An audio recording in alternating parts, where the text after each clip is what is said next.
Budget ঘোষণার পর দ্রব্যমূল্য বৃদ্ধি পায়নি, জনগণ হতাশ হয়নি, বরং স্বস্তিবোধ করেছে মাননীয় স্পিকার। খালি আমাদের ডান পাশের বন্ধুরা কেন সেদিন মিছিল করেছিল জানতে পারি নাই মাননীয় স্পিকার। আমাদের কাছে এসে আমাদের প্রধানমন্ত্রীর কাছে, আমাদের মাননীয় মন্ত্রীদের কাছে বাজেট চাইবে, বরাদ্দ চাইবে, কিন্তু রাস্তায় যে মিছিল করবে।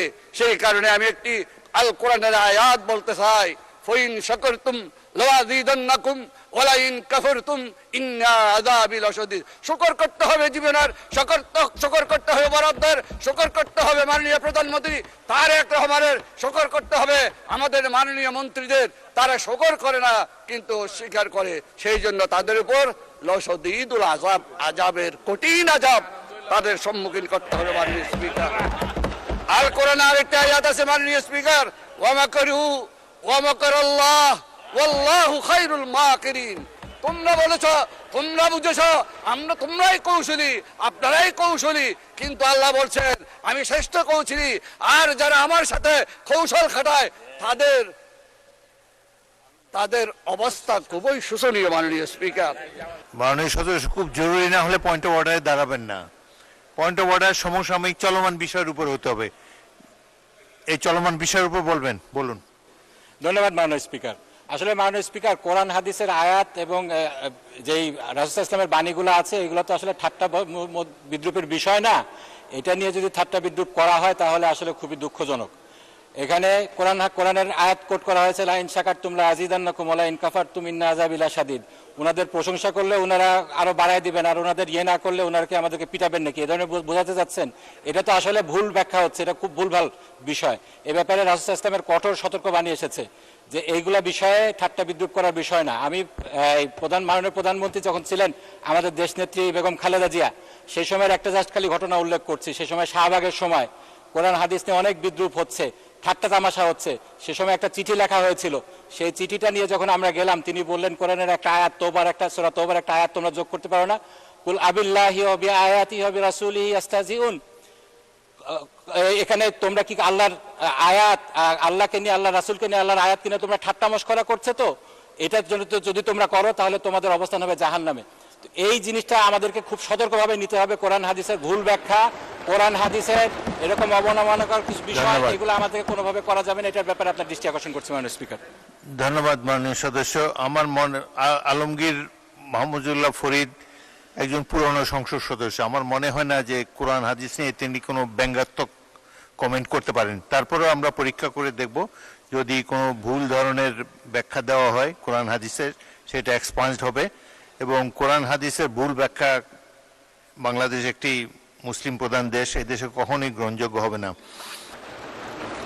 পরবর্তী বক্তা জনাব সালাউদ্দিন আহমেদ, আপনাকে 1 নম্বর বলেছে, এটা আপত্তি আছে আপনার? বলেন, স্বরাষ্ট্রমন্ত্রীকে মাইক দেন। মানে স্পিকার, আমি বিতর্কে যাব না, কিন্তু একটা ভুল মেসেজ যাবে বিরোধী দলের পক্ষ থেকে যখন একটা অভিযোগ আকারে বা যে কোনো আকারে বলা হোক যে আমাদের একজন মাননীয় সংসদ সদস্য কোরআন আর আয়াতের ভুল ব্যাখ্যা দিয়েছে। আমি প্রথমে বলি, আলমগীর মোহাম্মদ মাহফুজুল্লাহ ফরিদ একজন মৌলানা, মাদ্রাসা পাস, দাখিল আমার পাশের সিট। তিনি অন্তত এই উদ্দেশ্যটা বলেন, লাইন শাকারতুম লাযীদান্নাকুম ওয়া লাইন কাফারতুম ইন্না আযাবি লাশাদীদ। যেটা উনি বলেছেন সেটা প্রাসঙ্গক্রমে বলেছে। আমরা যদি আল্লাহর নিয়ামতের শুকরিয়া আদায় করি, আল্লাহ আমাদেরকে আরো বাড়িয়ে দেয়। যদি শুকরিয়া আদায় না করি, লাইন কাফারতুম ইন্না আযাবি লাশাদীদ, আল্লাহ আযাব বাড়িয়ে দিতে পারেন। এখন এটা পলিটিক্যালি কেন বক্তব্য হবে, এটা দিয়ে কেন পয়েন্ট অফ অর্ডারে বাড়ানো হবে? এটা ঠিক হয় না মাননীয় স্পিকার। তিনি বলেছেন, সৎ উদ্দেশ্যেই বলেছেন, এবং আমরা যেন আল্লাহর শুকর গুজার করি। এইটাকে পলিটিক্যালি আমার মনে হয় মিস ইন্টারপ্রিট করা ঠিক হবে না মাননীয় স্পিকার। আমরা এই 92% মুসলিম দেশে, জনসংখ্যার দেশে, আমাদের এই মহান জাতীয় সংসদে কোন সংসদ সদস্যের বক্তব্য যদি ভুলক্রমেও ইসলামের প্রতি অবমাননা যদি মূলক হয়, এটা আমরা নিন্দা করব, কিন্তু এইভাবে পলিটিক্যালি ইউজ করা ঠিক হবে না মাননীয় স্পিকার। ধন্যবাদ। ধন্যবাদ মাননীয় সদস্যবৃন্দ। আমি তো বললাম যে আলমগীর মোহাম্মদ মাহফুজুল্লাহ ফরিদ তিনি কোনো ব্যঙ্গাত্মক কথা এখানে বলবেন না, তিনি একজন প্রবীণ সংসদ সদস্য। তারপরেও তিনি যে মাদ্রাসার ছাত্র সেটাও বলা হলো। আপনারা নিশ্চয়ই হয়তো ওনাদের চেয়ে বেশি জানেন, অনেক আলেম ওলামা আপনাদের মধ্যে থাকতে পারে, এটা নিয়ে বিতর্ক হোক এটা চাই না। আমরা সবাই মুসলমান, এখানে অধিকাংশই মুসলমান, এই দেশটারও 92% মানুষ মুসলমান। সুতরাং এগুলো নিয়ে সংসদে কোনো রকম বিরূপ আলোচনা হোক, এসব স্পর্শকাতর বিষয়, এটা তো চাই না। ঠিক আছে, সেটা আমি ইতিমধ্যে মাননীয় সদস্য আমি বলেছি আমি পরীক্ষা করে দেখব যদি না না মাইক ছাড়া বলবেন না, না না 1 সেকেন্ডও না, এটা স্পর্শকাতর বিষয়। আপনাদের সিনিয়র নেতারা সামনে দাঁড়িয়েছে, সংসদে প্রথম বেঞ্চের যখন সিনিয়র নেতারা দাঁড়ায় পিছন দিকে আপনারা বসে যাবেন। এবং আচ্ছা মুজিবুর রহমান সাহেব বলেন, কিন্তু কোনো বিতর্ক হয় এমন কোনো কিছু তুলবেন না। এখানে সবাই তো অধিকাংশই মুসলমান, অধিকাংশই ধর্মের প্রতি ধন্যবাদ, শ্রদ্ধা পোষণ করেন। ধন্যবাদ মাননীয় স্পিকার। আমাদের মাননীয় স্বরাষ্ট্রমন্ত্রী যেহেতু দাঁড়িয়েছেন এবং তিনি কথা বলেছেন, তার কথাকে যাতে লাইন মতো হয় সেজন্য তিনি নেওয়ার চেষ্টা করেছেন। এই আয়াতটা যে নাজিল হয়েছে, কেন নাজিল হয়েছে? এই আয়াতটা নাজিল হওয়ার প্রেক্ষাপট হচ্ছে আল্লাহ তাআলা তার অগণিত নিয়ামত এই পৃথিবীতে রেখেছেন। তিনি বলেছেন আইন তাউদ্দু নিয়ামাতাল্লাহ লা তুহসুহা, তোমরা যদি আল্লাহর নিয়ামতকে গুনতে চাও তাহলে গুণা শেষ করতে পারবে না।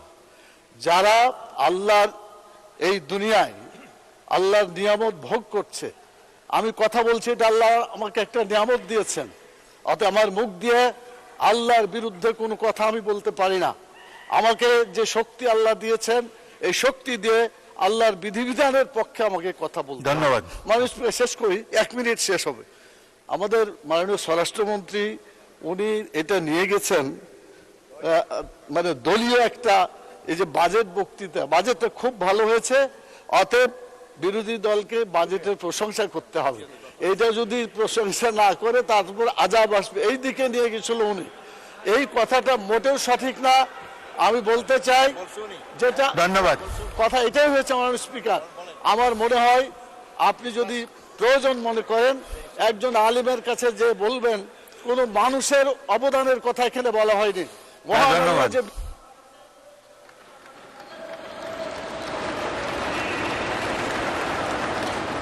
ধন্যবাদ মাননীয় সদস্য, বসুন।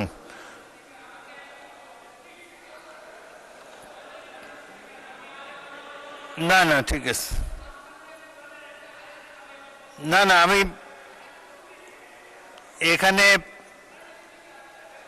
এখানে মাদ্রাসা পড়ার, মাদ্রাসা শিক্ষায় শিক্ষিত আলেম অনেক বেশি আছে এখানে এই দিকের চাইতে, সেটা তো আমরা স্বীকার করে নিয়েছি। তবে আমার এই ট্রেজারি বেঞ্চও 2-1 আছে। ওই দিন আপনি বলেছেন ভালো, অলরেডি আপনি কিছু জানেন, এটা তো আমরা ধরে নিলাম। এখন আপনি বললে আবার একটা বিতর্ক শুরু হবে। Kamruzzaman Ratan, no more please, আমাদের বাজেট বক্তৃতায় যেতে হবে। পরে আরেক সময় আরেক দিন বললেন, আপনার এটা জমা রাখেন, পরের দিন আরেক। আচ্ছা বলেন, কিন্তু কোনো বিতর্কের সৃষ্টি করবেন না। ওয়াদা করলাম। আচ্ছা কামরুজ্জামান বলুন। বিসমিল্লাহির রহমানির রহিম। আমি আলেমুল আমাদের মাঝখান দিয়ে যে কথাটা বলবো, যদি ভুল হয় ওনারা শুদ্ধ করে নেবেন।